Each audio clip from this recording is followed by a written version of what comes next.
guys, it's Jessica from Peace Love Books, and today I'm here with historical romance recommendations for tropes that are specific to the historical romance readathon, but you can take this recommendation video at any time and for anything because these are still recommendations by trope. They just so happen to be the tropes we're using for our readathon. I will link the announcement down below. Our readathon starts on the 6th and I'm so excited for it. It's happening soon, and I'm even wearing one of our new merch items that we launched.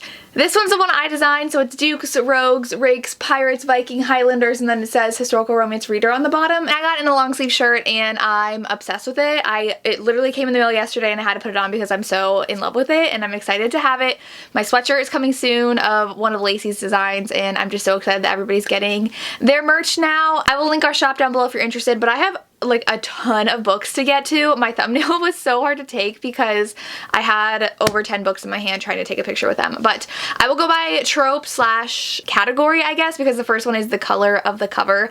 But I will get to my recommendations. Okay, so the first square on our bingo board is actually a red or a green cover, so it's not really exactly a specific trope, but these are great recommendations, so please take them anyways. So the first one is Beguiling the Beauty by Sherry Thomas. Now this one I know Crystal just read and didn't like, which made me so sad. I just watched her wrap up, but I really enjoy this one. It is like a revenge plot romance, which I really love, and our hero is like instantly captivated by our heroine and then is kind of mad about it, and so he says something really mean to her in society and she is severely offended. Her husband dies, so now she's a widower and she decides to pretend to be this baroness on this ship.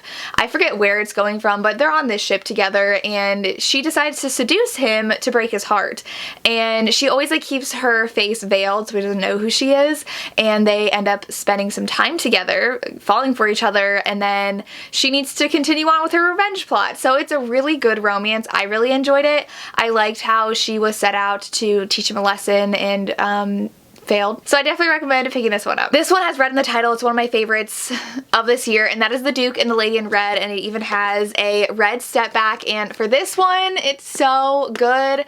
Our heroine sets her eyes on this Duke and they meet at a ball, and he is actually infatuated with her. He is like, she is the one for me. I'm gonna be with her, no question. She decides that this is the perfect time to get money because she gets money out of men and she needs money in order to support her family and a specific family member. And so she decides to lie to him and get money out of him, and then as she is leaving to go to Scotland with her family, the Duke shows up and he is livid and he is betrayed, and he's like, I trusted you, and he says, fine, you know, if you really want the money, spend a week with me and you can have my money. And so she feels awful because she really liked him and she says yes. And the side character in here, one of the best side characters I've ever read about, and it's heartbreaking and I cried in here and it's amazing. So for a red romance, read this one. This one I believe is a third in the series, and I never talk about this one because I always talk about the first one and I never get around to talking about this one, but it is Never Love a Highlander by Maya Banks. This again is red. I just have all red covers for this, but this one is the third book. I love this series so much. I actually have the first one for a different recommendation for a different trope, but this one is our heroine is supposed to marry different, like the brother in his brother, so they're all brothers that get married, and she was one of the brides that was supposed to have a marriage of convenience as one of them, but they both fall in love with other people, and so now it's the third brother's turn and he's finally like, okay fine, like I'm gonna marry her since none of you will, and so it's their marriage of convenience, and she's just like, well, I've just been passed around because like no one wants to marry me. And so it's a really cute romance, and it also has a lot to do with the political alliances though, because she's marrying for a political alliance, and I just remember really enjoying this one. I probably remember the least about this one, but it's a really great series, so if you're interested I definitely recommend picking the series up.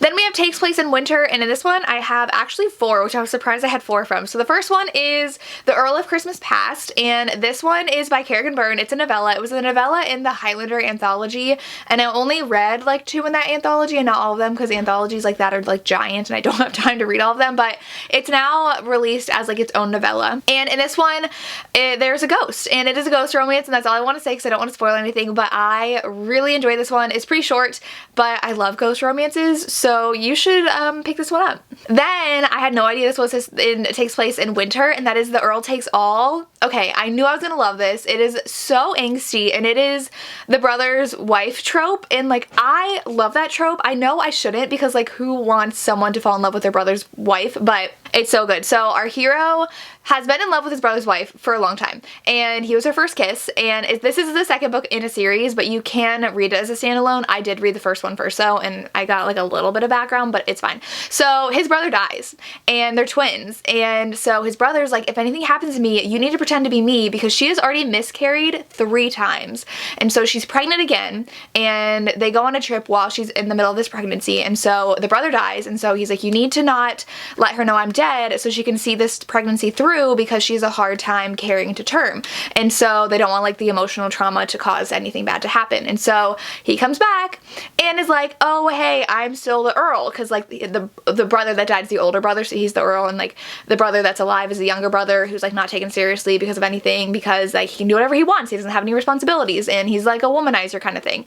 And so he's already been in love with her for so long, and it's like Love Actually, where he is just like rude and mean to her because he doesn't want to be around her because he's so in love with her, and she hates him because of how he treats her, and she's like confused about why he hates him though. And so now she's like, my husband's back, but he's acting strange, and like he blames everything on his trip and like his brother dying, and obviously has to come out to light. But it all takes place in the winter, and then Christmas happens, and then it's like in January, so this all takes place in the winter time, and it's just like so angsty and amazing, and you have to read it. So The Devil in Winter is next, and this one is I think an obvious choice. We all know this is Lisa Kleypas. It's book 3 in the series. I did read it before book 2, and I highly recommend reading them in order, because Sebastian does something in book 2 that really affects his character in book 3. So read the series in order. I did not, and I'm annoyed because I didn't feel like I was that emotionally attached to Sebastian's character or understood his character if I had read book 2, and I went back and read book 2 and I was like, oh, it makes sense now. So he is not a good guy, and then the heroine decides to marry him because he needs money. She's like, fine, I'll do it. And they go off to Scotland to marry, and then they fall in love. So it's really good. Sebastian's definitely an anti-hero, and he gets his like redemption in this story, and it's great. It also counts as a wallflower romance. I'm going to recommend the series as a wallflower series for that trope. Then I have The Captain's Midwinter Bride, which is a shorter book as well. I don't know if it's a novella or if it's just like around 200 pages, but this one is also marriage in trouble. We have the hero who has constantly been away. I don't know if it was at war, but he's a captain, so he's like always away and not around, and he's slowly learning the sacrifices his wife had to make while he wasn't there, and his daughter's getting married, so it revolves around that, and it's in the winter time, and it's really about him reconciling with his wife. So this is a marriage in trouble romance as well, which counts for that trope, so pick this one up. The next one is a 2021 release. I only have 2 of these. I'm so far behind on reading new releases because I have been reading a lot of old releases, but I have The Lady Gets Lucky, which is also about a lady. I'm pretty sure she's a lady. She's an heiress. It doesn't say she's a lady on the back, but I'm pretty sure she's, let me double check. I don't know, it says she's an heiress, so she might not be a lady, but this one, it says lady in the title. So she asks our hero for lessons in seduction because she wants a good match that's not after her money, and so he agrees if she gets these recipes from this chef that she's really close friends with for his supper club he's opening, and she's actually really into cooking as well, and so it's so good, it's so sweet. I really enjoyed this one. And then I also have The Duchess Hunt by Lorraine Heath, which is a different social class romance. He's a duke and she is actually his assistant, and she is supposed to help him find a duchess, and they put an advertisement in the paper, and she has to go through all of the like applicants and see them at balls to see like who's the best match for him, and they fall in love, and it is amazing. There's a caretaking scene in here when she gets sick, and it's so cute. I really love this. There's a lot of Lorraine Heath on this list. She's just amazing. Then we have non-titled heroes. So the first one, again, The Magic. If you haven't read this yet, this is the perfect time to read this. This is Lisa Kleypas, and this one is a non-titled hero. He actually works at her family's estate, and they were in love when they were young. Father finds out, kicks him out. He thinks it's her fault, so he has this like grudge against her, and he comes back and he is super wealthy now, and they reconcile and get back together, but he's so angry, and so it's so good and angsty. I really enjoyed this one. This is one of Samantha's favorites, so just please read it now if you haven't yet. Also, Someone to Watch Over Me by Lisa Kleypas is a great one. This one, he is a Bow Street runner, and she is found and has amnesia, and he does kind of lie to her about their relationship and if he knew her or not, but I really love a good amnesia romance, and so they have to figure out what happened to her, and I really enjoyed it and I would recommend it. We should have had Amnesia as a trope because that's one of my favorite tropes, but it's fine. Just read this one. We do have Rogue in the title, which this one counts for, but I'm also going to do this for non-titled hero. This is Love is a Rogue by Lenora Bell. I actually just finished this the other day because my friend Lisa told me to. Well, she told me a while ago too, but I finally got to it. Lenora Bell is a really fun historical romance author. In this one, our heroine loves books, and so she's making her own dictionary, and the hero is a carpenter, and she first meets him because he's working on her estate, and she like is spying on him and drops her glasses on his head, so he like climbs up into her window, and she inherits this like really crumbling down bookshop, and she's so excited about it, and so she hires him to help build her bookshop, and he builds her bookshelves without her asking, like in her office, and they fall in love. Definitely a different social class because there's a lot of just conflict over the fact that he is low class, and his family actually had that same conflict. I believe it was his mother that was high class and she was disowned, and they grew up poor because she married his father for love and not money and lost all of her money, and like he's kind of in the same situation now, and it is just really cute. If you like bookish heroines, you would love this. I also have The Hunter by Kerrigan Byrne. This one, he is an assassin, and so he grew up in jail with his mother and saw her go through terrible things, and now he's an assassin and he's hired to murder the heroine, who is an actress, and she's a single mom, and instead of killing her, he kisses her, and it's a whole story, and it's so good. I really enjoyed this one too. Oh, so one of them is clinch cover, and like literally any where there's a couple that is like together counts as clinch cover. So I didn't have any separate one for this because a lot of the ones I'm going to talk about have amazing clinch covers. So just know that that's an option. Not in Europe. So I have The Lady Gets Lucky actually is not in Europe. A lot of Joanna Shupe's, I don't even know if she has any that I've read that take place in Europe, but Joanna Shupe's Uptown Girl series is not in Europe. The Rogue of Fifth Avenue also has Rogue in the title. This one's so good. He is a lawyer, and the heroine, her father, like, he works for her father. I didn't know how to say that. And it's really great. And a lot of these, I forget which one's which, but the sisters oftentimes work for women in society. So they help women track down deadbeat husbands, or they help women get jobs. And I can't remember which one's which because the first and the second one have that same kind of thing. But this is a really great series that takes place in New York, I believe, as well as her other series, but check out Joanna Shupe for not set in Europe. A Notorious Vow is the other Joanna Shupe book I want to recommend for this one because our hero is actually deaf, and he lives next to our heroine, and our heroine is being married off by her family to an awful man, and she actually becomes friends with our hero, and it's so cute. I loved it so much, and they end up becoming friends and entering a marriage of convenience, so it's good. I'm trying to make this video not so long, so that's why I'm like flying through these, but the next one is Beverly Jenkins. Tons of Beverly Jenkins don't take place in Europe, but I am gonna go with Always and Forever. This one, our heroine is trying to lead a group of women to another state as mail order brides, and she needs a wagon master, and so she knocks down the door of this guy while he's in a brothel, and he mistakes who she is, and she asks him to take them, and they immediately butt heads. He's like, if I go, you need to listen to what I say, you're already annoying me. So it's a hate to love, and they travel together with all these brides to this place where her cousin lives, I believe, and they fall in love, but they're gonna split up at the end of the journey. Like, they're both heading to different places, and so it's a great hate to love romance. I would definitely recommend that one. And then Definitely an Extraordinary Union by Alyssa Cole. This one is a Union spy romance, and so our heroine is actually undercover as a slave, and so she's actually a free woman and voluntarily is a slave so that she can find out secrets and pass them along. And our hero is also a spy, but he acts like a gentleman at the household, so it's really hard for him and her to have to act in these roles when they're falling for each other, and he has to say awful things to her to keep up his role in, like, yes, with the family that she's working for. He's supposed to be courting their daughter, and it's a really great romance. I really enjoyed it. Lots of action at the end. This one I would recommend. Okay, so I've already done 2 Rogue in the title. I had The Rogue of Fifth Avenue, and I have Love is a Rogue.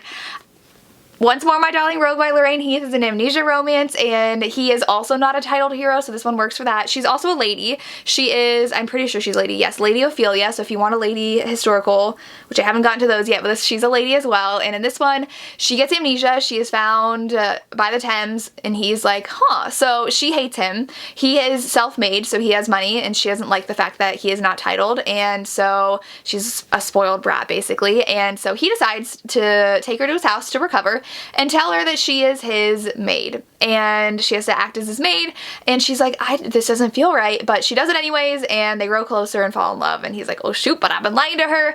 It's so good. I really, really love this one. It's got Rogue in the title. She's a lady. He's not titled.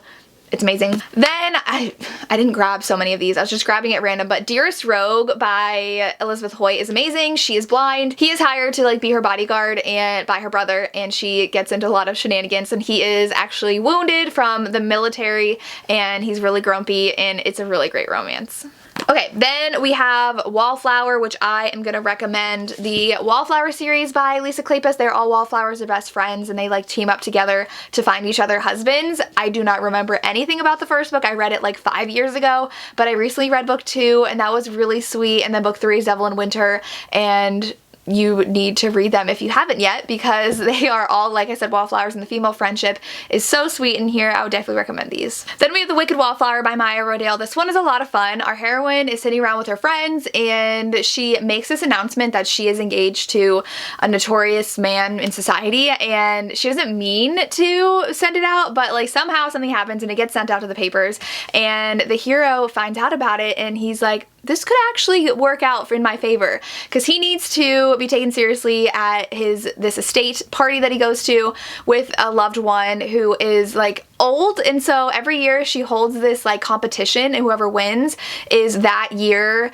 the person in charge of like her will and will like get everything. And so if you happen to win the year she dies, like you get everything, and so like it's a big thing, and he wants her to see him as being serious about winning and like getting to be in her will, and so they end up going to the estate together as fake betrothed couple and fall in love and do like a bunch of like games together, and it's so much fun, and she has like a group of friends as well, like the Lisa Kleypas series does. We have Marriage of Convenience, which was one of my favorites. We have In Bed with a Highlander by Maya Banks, which is the first book in that series that I talked about in the beginning, and this one is, she has a lot of money, and she is like a relative of the king, and so men are trying to like forcibly marry her to get her money, and I think land, I don't remember, but she ends up being kidnapped, and the young boy is like, don't worry, my father's gonna save us, and I don't remember what happened, I think he's a widow, and so he ends up saving them and marrying her to protect her from other suitors, and he's the leader of a clan, and it's so good. Then we have Ravished by Amanda Quick, and this one he has to marry her because of her reputation, and so she's a fossil collector. She goes to these caves to collect fossils, and she notices that these missing items are being stowed there, and she's like, someone who's stealing is like using my caves as a head of operation, and so she goes to I never remember what his title is. He is a Viscount. She goes to the Viscount and says, hey, like these men are doing this. You need to help me and do something about it. And so he has a really bad reputation that he has murdered his last like fiance in town, and so nobody likes him, but he agrees to help, and she sees them sneaking in, and she's like, oh my gosh, like I need to go help. And so he's already on his way though, and she just like gets mixed up in everything, and her and the Viscount end up being stuck in the caves overnight because of the tide, so her reputation is ruined, and they have to have a marriage of convenience, and it's amazing, and you try to figure out also who the bad guys are, and it's so good. I love this one. Then we have Before the Dawn by Beverly Jenkins. This one, our heroine gets married to her mother's like long-term boyfriend when he's on his deathbed. Her mother's already passed away, he's dying, he's like, marry me so you are taken care of. So she agrees and is married to him for like 5 hours before he dies, and so she told him she would go to his estranged sons to like settle his estates, and she doesn't know that he had a really bad reputation in town where he like cheated people out of money and like hasn't spoken to his sons in like 20 years, and so she meets the one son, and he detests her, he despises her the moment they meet, and she doesn't know that her now ex-dead husband, whatever, had a lot of debt, and so they take her to court and say, you owe thousands of dollars or you're going to jail. So she has to marry his son, her new stepson, in order to get out of this debt. And they hate each other, but it's so fun, it's so good. I really enjoyed this one. This also doesn't take place in Europe, so if you want it for that, He's also not a titled hero. I don't think any Beverly Jenkins are titled heroes. Then we have Lady Heroine. So I already said a bunch, but the first one is In Bed with the Devil, which is the first book in the Scoundrels of St. James series. In this one, he is actually an earl, but he grew up on the streets and murdered someone, and then someone came up and was like, hey, you're the missing child and you're the new earl, like come live with me. And he's like, no, I'm not. He has no memory of his childhood whatsoever. And so our heroine is a lady. To protect someone that she loves, she decides to approach him to see if he will murder someone for her. And because he had murdered someone in his past, he'd spent time in jail, he has a scar on his hand to show that he was in jail as a child, and so he's intrigued. And they spend time together and he's unraveling his true past, and they're falling in love and dealing with her issue as well. And it's so good. I really love this one. I love this whole series, but this one's really good. Then we have When the Duke Was Wicked by Lorraine Heath. I'm pretty sure this is my last Lorraine Heath, but this one has a really pretty setback as well. And in this one, our heroine has a lot of money, and she's really good friends with the Duke, who is now a widower, and he is just devastated about the loss of his wife. And so she asks him for help because she wants to marry for love and not money. And so she's like, you need to teach me who the men are I can marry for love and not money. And then he starts falling for her, and he is also grieving though still the loss of his wife, and he's like, but they're so different, and he's known her so long, and he's like, I could never love someone like her because that means like my love for my wife wouldn't have been real, because how could I love two different people? And it's really heartbreaking what he has to go through, but I really enjoy this one as two titled people falling for each other. Then we have No Earls Allowed, which is actually a bodyguard romance. Our heroine is working with an orphanage of children, and the hero is hired to protect her, and it's so cute. He was in the military. This one is, I forget what the title is, but all the heroes know each other from this like elite group of men who fought together that did like the tasks that like people are too scared to. And so he is hired as their bodyguard, and it's so sweet how he like spends time with the kids and like kind of treats them as his own little soldiers, but like his heart kind of breaks down for them and he lets them in, and it's such a fun romance. I really love this series and I really like this book in here. Okay, so then we have Marriage in Trouble, which I have 2 for that, and then I'm done. The other prompt is series and Grace Burrows, and like all of these are pretty much in series, and then Grace Burrows I have not read from, so I've not included those in this video. But the first one is Lady Isabella's Scandalous Marriage. This is book 2 in the Mackenzie McBride series. Book 1 is my absolute favorite, but this one, Isabella and Mac are estranged, and he is actually an artist, and they need to reconcile. There is this kind of challenge that she needs to pose nude for him, and she does not back away from the challenge. And I believe there's also someone forging his paintings, and so there's also a bad guy in here, and so they have to reconcile, and it's such a good romance. I really enjoyed this one. And then the next one and the last one is The Day of the Duchess, which is a Sarah McLean romance, and it is, I think, book 2 in the series. I thought it said on the spine, but oh, it's book 3. It's book 3 in the series, but I started with this one, so you can read it as a standalone. I'm pretty sure we get a little bit of their background information in the previous books, so I might recommend reading them in order. I definitely want to go back and read the first 2. He ends up inviting her to his estate to like pick out his replacement wife, and he doesn't have any plans to marry someone else. His plan all along is to have her and win her back, and he was the one, I think he cheated on her. I don't know for sure. He might have cheated on her, which I think is addressed in a previous book, but this one is just so good. I remember the scene where he built her something and it was amazing, and I would recommend this. That was a lot. Those are all my recommendations. I hope you guys enjoyed. Let me know if you have any other recommendations you would definitely recommend for these prompts, or if you've read any of these, I would love to know. And that's all I have. As always, thank you so much for watching and have a good day. Bye.